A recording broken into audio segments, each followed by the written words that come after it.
De Vanessa Núñez, Dios tenía miedo.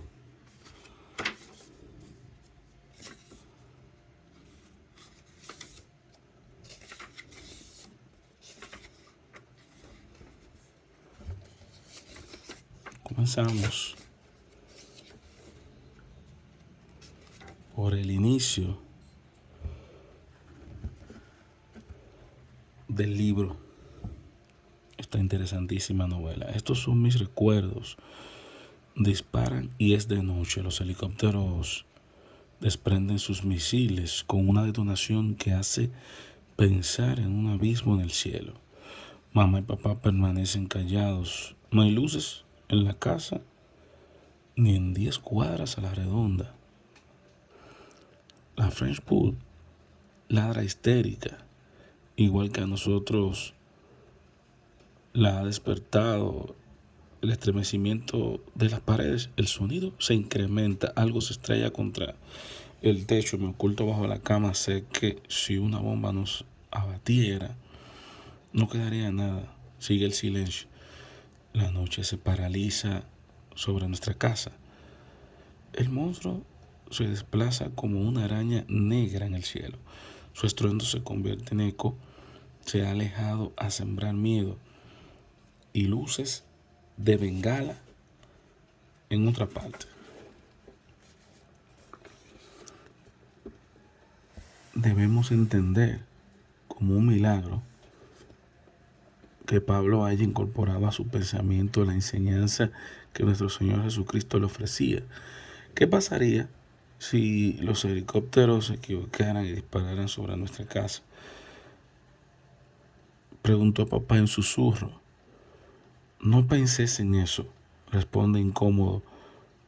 Los soldados saben diferenciar entre los subversivos y la gente decente. Por eso a los cristianos de corazón nos molestan que tergiversen los evangelios con fines políticos. Y si pasara, pedirle a Dios que no sea así. ¿Por qué estamos en guerra? Porque hay intereses divididos. ¿Eso qué significa?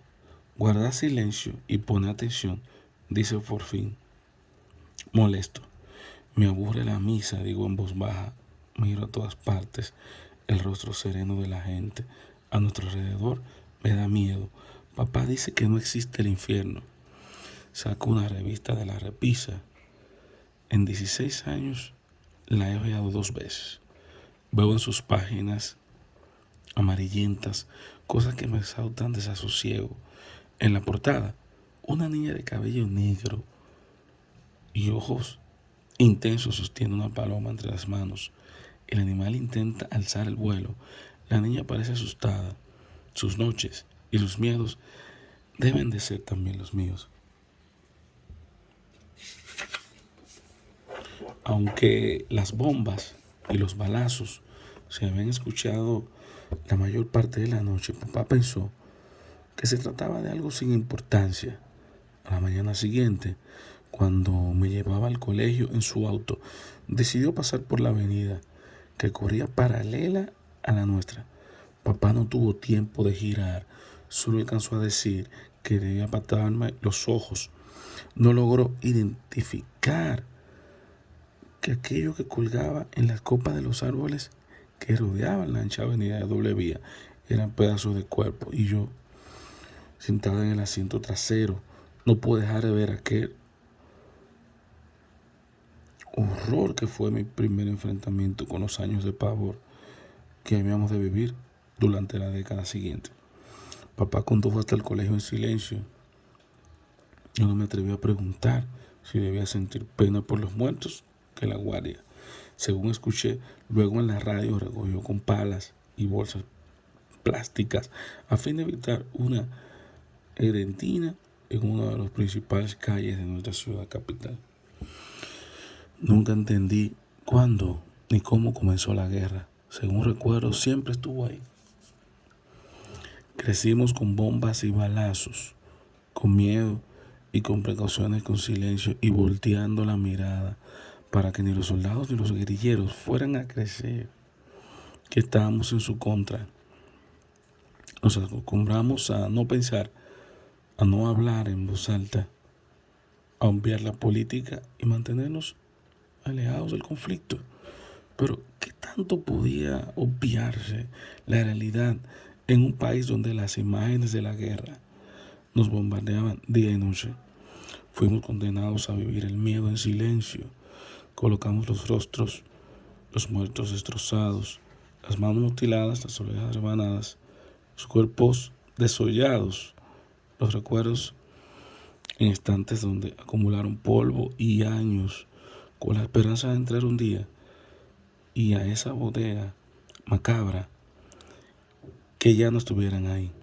Sin embargo, aún ahora, cada vez que escucho noticias de guerras lejanas, las puertas de la memoria se abren silenciosas y desfilan frente a mí los horrores que hasta hoy llevo grabados en los murmullos del alma. Fue quizás el miedo a la muerte o la desaparición de Edgardo lo que me hizo preguntar por qué. ¿Por qué nosotros los que decíamos creer en la justicia y en los valores cristianos nos quedamos callados ante tanta abominación?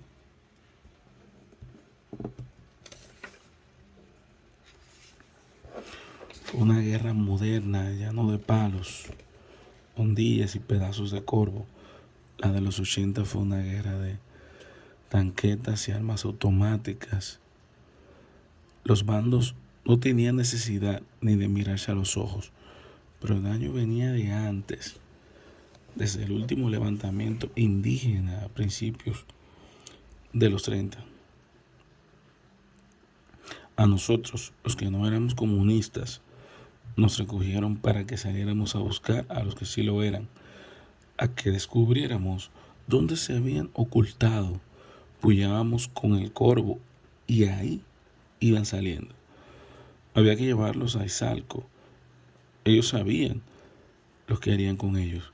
Nunca se supo con certeza cuántos fueron, pero el general José Tomás Regalado reportó 4.800 al almirante Smith y el comandante Brandur, quien, enviados para proteger la inversión extranjera, esperaron anclados en el puerto de Acajutla la orden de desembarco. Los sacaron de sus casas uno por uno, los iban matando por los caminos, iban heridos, golpeados o hambrientos. Ahí mismo abrían zanjas o dejaban los cuerpos pudriéndose al sol. Luego los cerdos les arrancaban la carne. Solo entonces intervino el gobierno. No quería que una epidemia afectara la economía. Hasta aquí la breve lectura del libro de Vanessa Núñez, la novela Dios tenía miedo. Gracias por acompañarnos. Elín Sepúlveda estuvo con ustedes. Pueden ver este y otro material así de importante. Gracias a Vanessa Núñez por dedicarnos este maravilloso libro en el marco de la Feria Internacional del Libro Santo Domingo 2022. Nos vemos en el próximo libro. Recuerda, los libros te educan.